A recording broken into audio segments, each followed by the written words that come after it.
Hey there.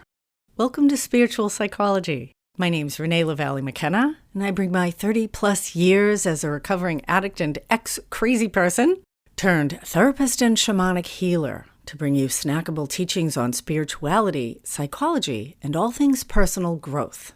And today I want to talk about a good death.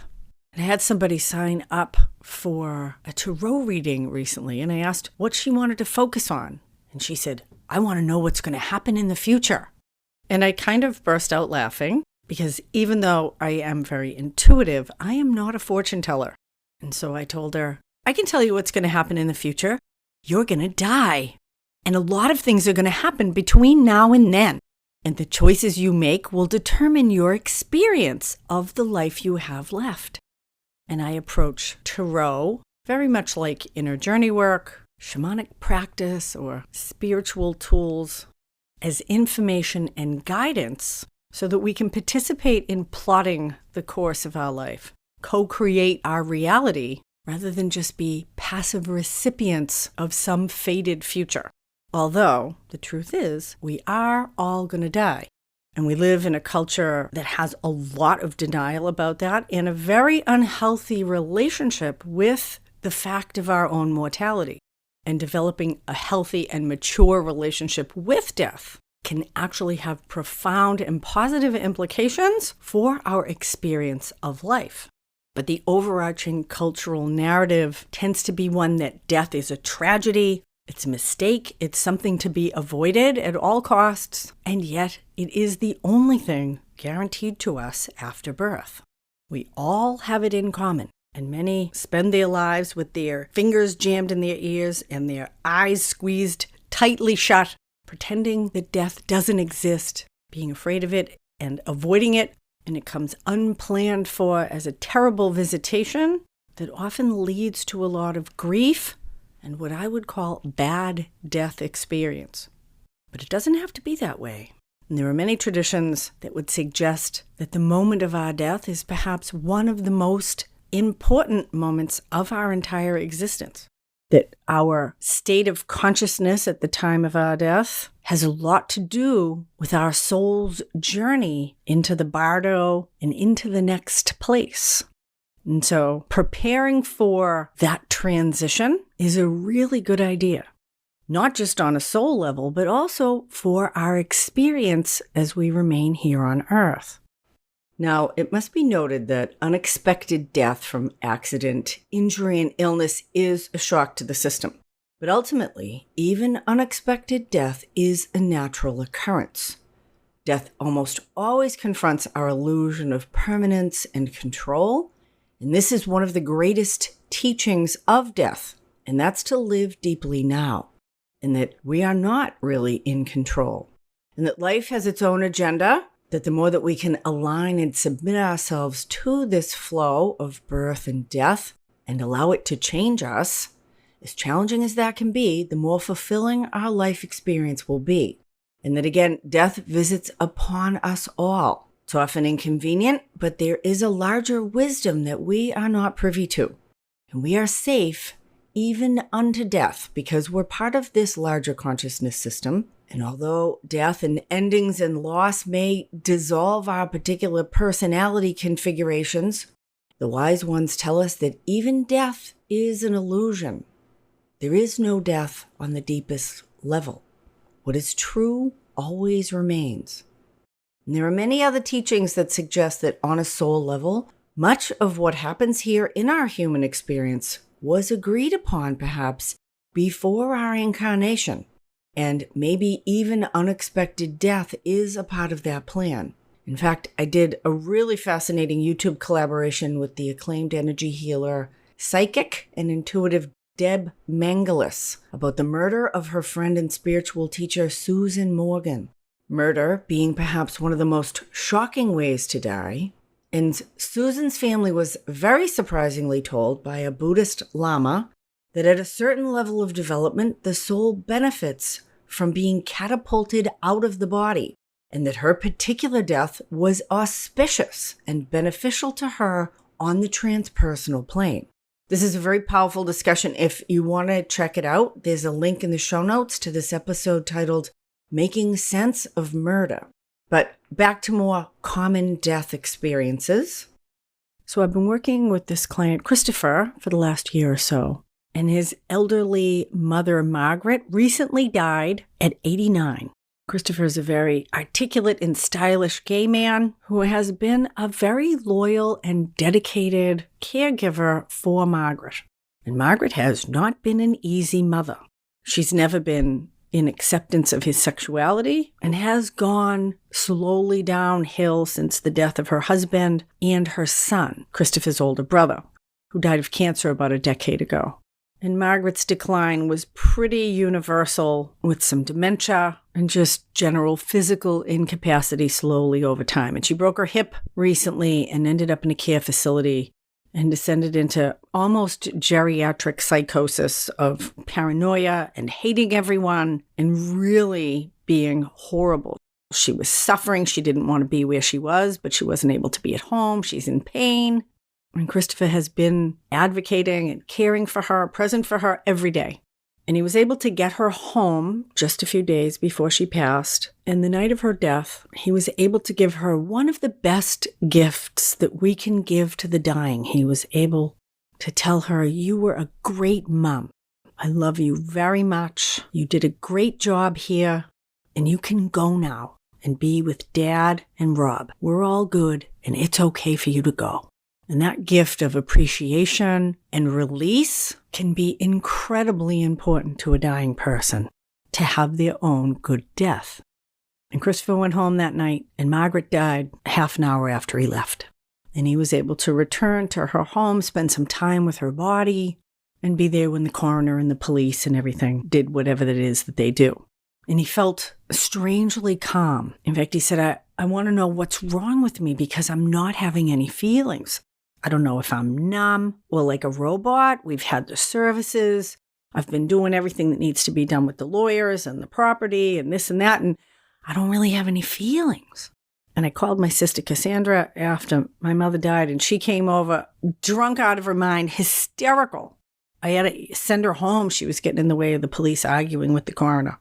And she's been a mess, and her kids are super distraught. And I've had people telling me, "Oh, you just wait until this wave of grief hits you. You're going to get knocked over." And so we started to unpack his relationship with Margaret. Now he's been there for her in a way he feels really good about. Is there anything unsaid or undone or unprocessed between you? And he said, "No, everything was said and done." Is there anything that you wish that you had done or communicated with her before she went? No, I was able to do that. And I feel bad, he said, because I actually feel relieved that she's dead. And again, this is kind of taboo in our culture that sees death as the enemy. But her life experience was terrible at the end. She was suffering. Why wouldn't we be happy for her that she's gone? Her quality of life was crap. And he said, "I know, but I feel guilty for feeling glad that she's gone. But would you want her to still be here suffering, screaming at the nurses in a care facility? No. She wasn't able to drive. All of her friends were dead. It was her time.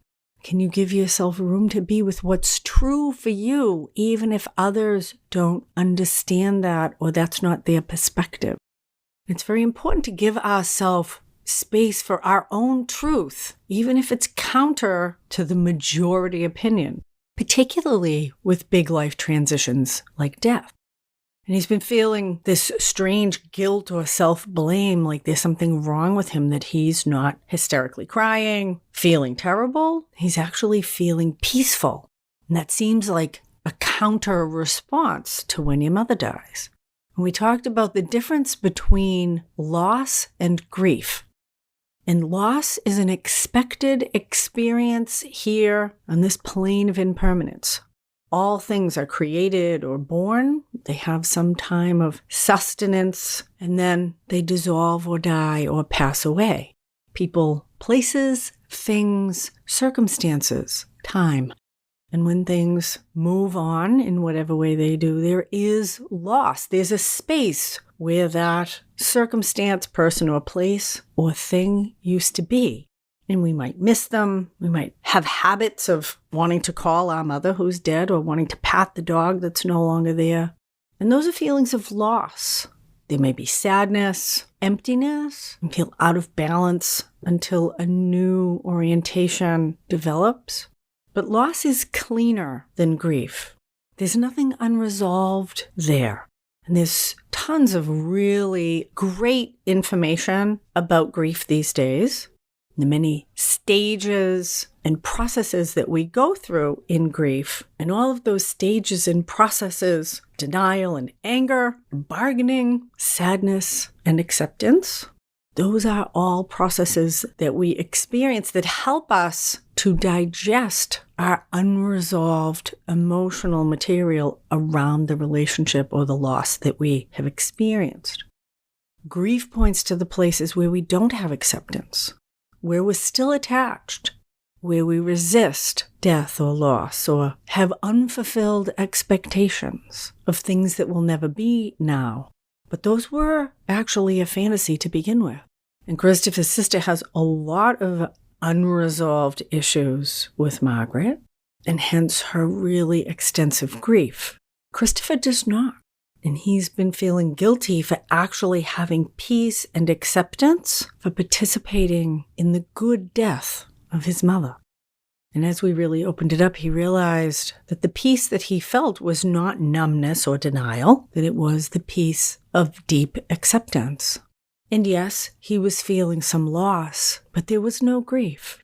And there doesn't have to be grief.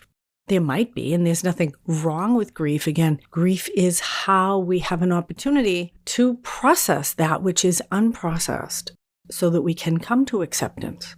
And prolonged grief is prolonged difficulty with acceptance.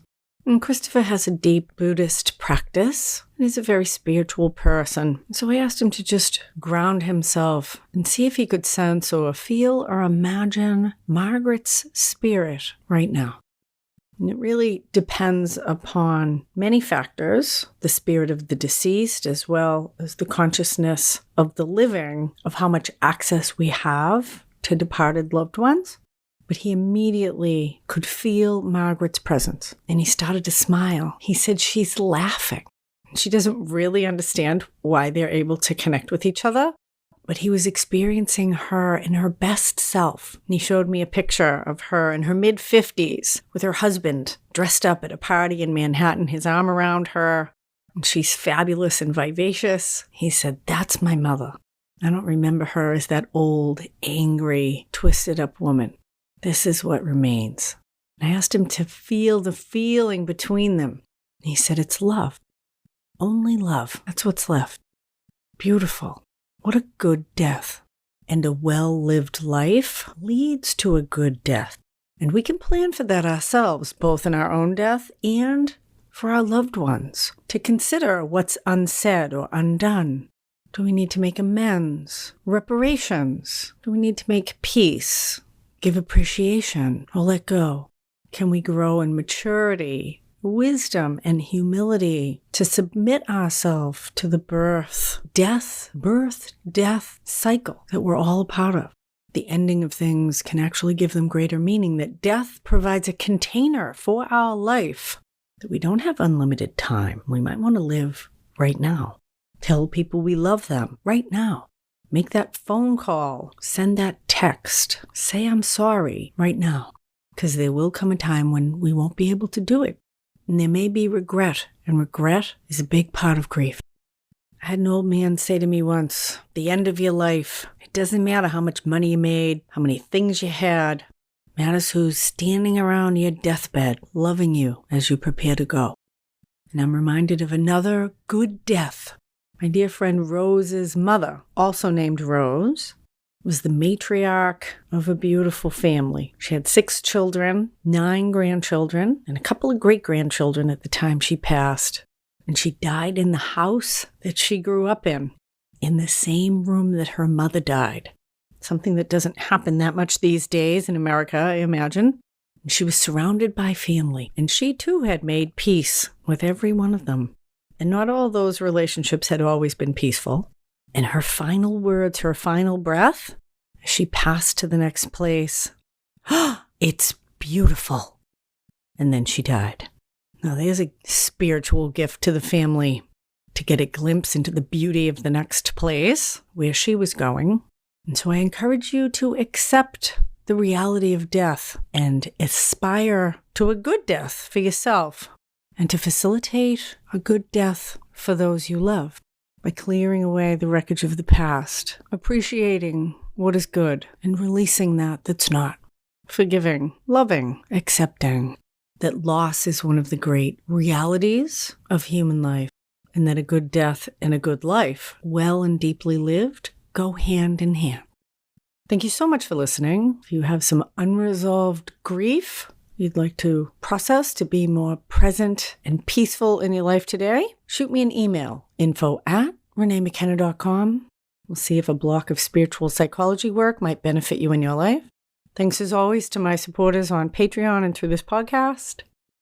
Blessings on your path until we meet again. This is Renee LaValle McKenna for Spiritual Psychology.